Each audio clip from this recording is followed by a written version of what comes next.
Hammer a T-nut into the hole at the bottom of the SL support. Then position the SL support beside the extended end of the back ground. Connect the two using a wafer bolt. After checking to make sure the SL support is at a 90-degree angle from the background, use a wood screw to secure it in place.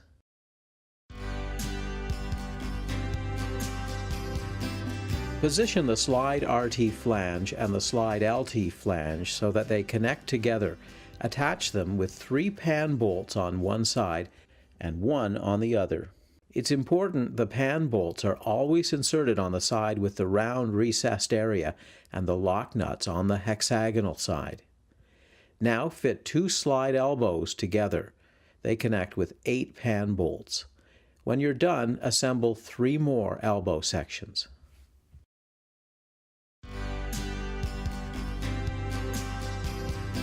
Connect the slide exit top with the slide elbow. Use 8 pan bolts to attach the parts. Make sure the lock nuts are installed on the side with the hexagonal recess.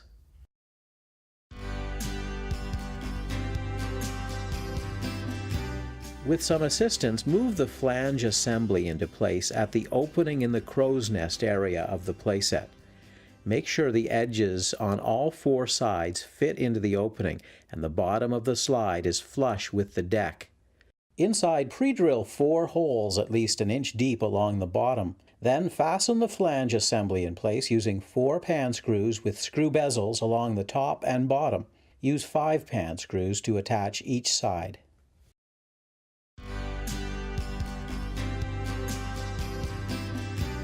Move one of the elbow assemblies into position at the opening of the flange assembly. Line up the large arrows on both assemblies. Next, attach a slide clamp ring over the connected edges on the top half of the assembly. It's important to make sure the end of the slide clamp ring lines up with the arrows on each assembly. Use the Quadrex driver to ensure the holes are aligned. When they're lined up, secure the slide clamp ring in place using 3 pan bolts and tighten.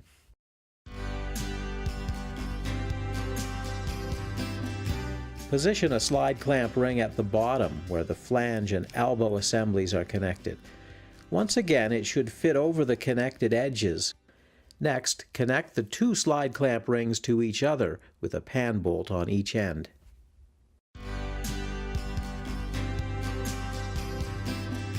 With some help, position an elbow assembly against the elbow assembly that's already attached. Line up the arrows to ensure the orientation is correct. Then attach a slide clamp ring to the top of the joint assemblies using 3 pan bolts. Remember that the end of the slide clamp ring should always match up with the arrows on the assembly. Use the Quadrex driver to make any adjustments.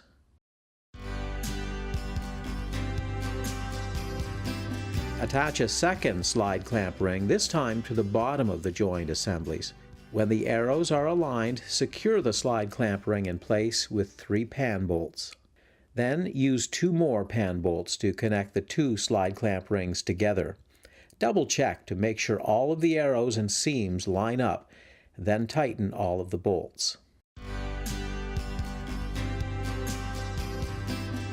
Connect the final 2 elbow assemblies to the slide.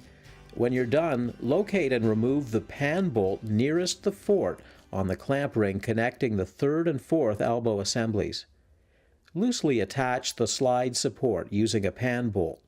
Make sure you're connecting it to the shorter, slightly bent end of the slide support.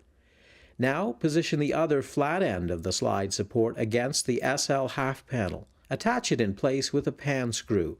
Then tighten the pan bolt.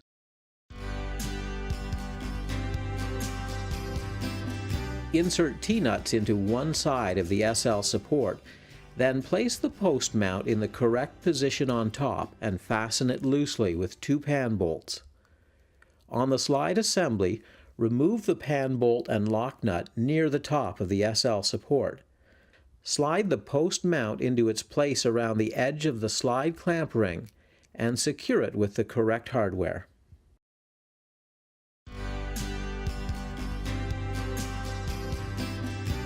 With some assistance, line up the edges of the exit elbow assembly and the slide exit.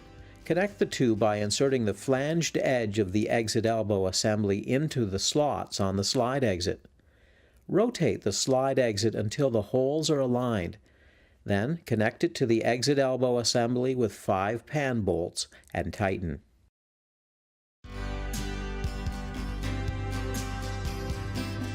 Position the exit end assembly against the elbow assembly. Then fit a slide clamp ring on the top of the joined assemblies. Fasten them using 3 pan bolts. Remember, the seam where the clamp rings connect should always line up with the arrows on the slide. Now attach a slide clamp ring to the bottom of the joined assemblies. Then secure the slide clamp rings with 3 pan bolts. Connect the slide clamp rings together using 2 pan bolts and tighten all of the bolts.